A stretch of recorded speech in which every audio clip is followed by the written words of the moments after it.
Aïe! Bon sang, c'est quoi ça? Mon garçon, tu m'as fait mal. Tu peux pas faire ça. Papa a dit que je pouvais. Je me précipite aussitôt dehors. En voyant la scène, je crois d'abord que quelqu'un s'en prend à mon fils. Mais après avoir entendu les explications de cet homme, je comprends que c'est mon fils qui est en tort. Malgré ça, je n'ai aucune intention de lui présenter mes excuses. Top là, ton vieux père! Quel tir! Parce que j'ai toujours méprisé les Noirs. Voyant que je refuse catégoriquement de m'excuser, il finit par repartir, dépité. Mais c'est là que je découvre qu'il est en fait mon voisin. Bon sang, c'est notre voisin. Pour moi, il est hors de question qu'un homme noir vive ici. Je décide donc immédiatement de lui donner une bonne leçon. Mais ce que j'ignore encore, c'est que je vais très vite payer le prix de tout ça. Je peux faire ça tous les jours pour que Django sache où est sa place.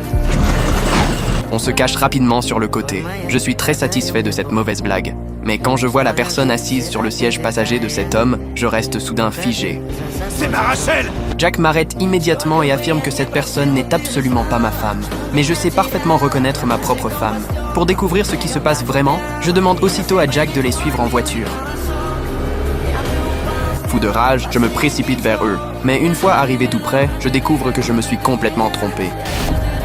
Comprenant que j'ai pris cette femme pour quelqu'un d'autre, je n'ai d'autre choix que de m'excuser, extrêmement gêné. Mais ensuite, Jack me conseille d'arrêter de suivre ma femme. Je lui demande, perplexe, pourquoi. Et juste au moment où il s'apprête à me répondre, j'entends soudain la voix de ma femme.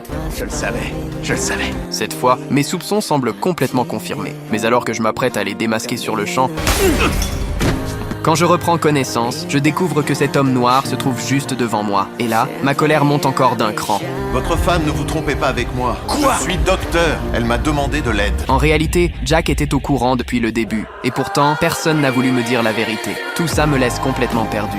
Écoute, tu laisserais jamais un homme noir opérer ton fils. C'est seulement à ce moment-là que j'apprends qu'il est arrivé quelque chose à mon fils. C'est alors que ma femme arrive avec notre fils. Je leur demande immédiatement ce qui s'est passé. J'ai tiré avec le lance-pierre et j'ai cassé la vitre. Ça m'a touché en plein dans l'œil. La vache.